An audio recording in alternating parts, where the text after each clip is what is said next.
Framelins Audio Visual. Pembangunan Gedung Editorium Universitas Muhammadiyah Surakarta atau UMS telah rampung dikerjakan. Gedung tersebut rencananya digunakan sebagai lokasi muktamar ke-48 Muhammadiyah dan Aisyah. Namun, lantaran pandemi COVID-19, pelaksanaan muktamar diundur. Editorium UMS disebut sebagai salah satu gedung pertemuan terbesar di Indonesia yang dimiliki kampus. Gedung ini memiliki kapasitas mencapai 8.000 orang lebih dan bisa dimaksimalkan menjadi 10.000 orang dengan kursi balkon sebanyak 2.000 unit. Dengan menggabungkan 5 fungsi, convention, celebration, exhibition, art space, dan sport hall, serta dilengkapi tangga eskalator, fasilitas ruangan VVIP dan ruangan di lantai 2 yang dipersiapkan sebagai museum peradaban Islam. Serta gedung tersebut memiliki tanah parkir yang dapat menampung 800 mobil. Jadi saya menjadi arsitek gedung editorium UMS, ya tentu pastinya ditunjuk oleh pimpinan universitas ya.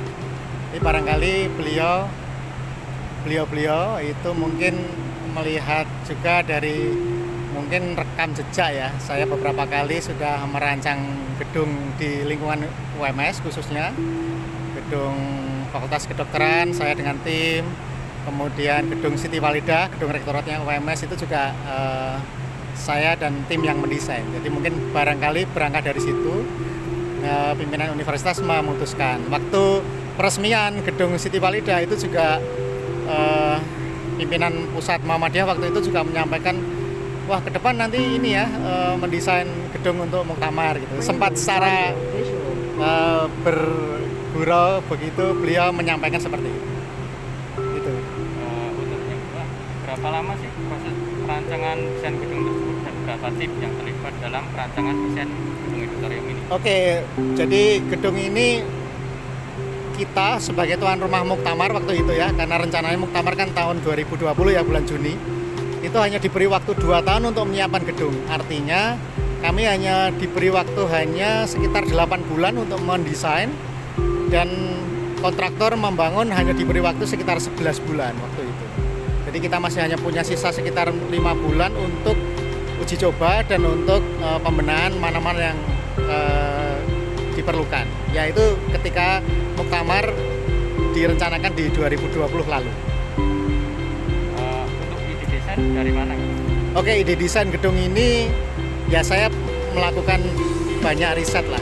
Bagaimana gedung-gedung pertemuan, convention hall itu dibangun tidak hanya di Indonesia tapi di berbagai negara. Saya lihat banyak sekali gedung pertemuan. Kemudian karena gedung ini multifungsi, tidak hanya untuk convention tapi juga untuk exhibition, untuk art space, untuk sport hall. Jadi saya memadukan 5 jenis kegiatan itu dalam satu gedung. Artinya riset saya juga saya melihat bagaimana gedung sport hall itu dibangun, bagaimana stadion itu dibangun, bagaimana satu arena pertunjukan itu didesain. Nah, saya melakukan banyak riset ya, walaupun waktunya sangat terbatas.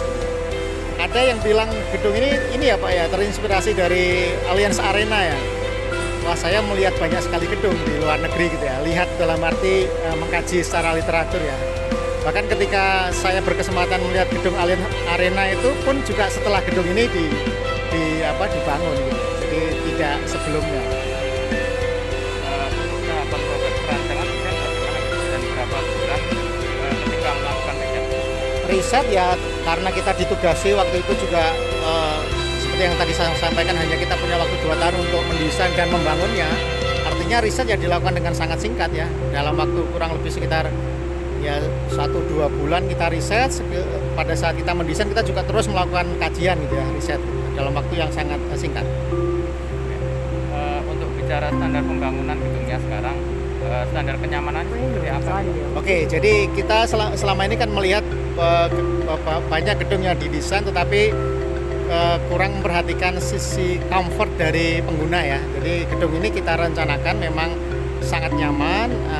Anda juga bisa lihat sendiri gedung ini full air conditioning, walaupun pada event-event tertentu gedung ini juga bisa naturally ventilated ya, dengan penawan alami. Kemudian dari sisi kalau Anda melihat toilet itu juga sangat nyaman, sudah skala seperti hotel berbintang 4 atau berbintang 5. kemudian gedung-gedung ruang meetingnya juga nyaman, parkirnya juga sangat luar biasa.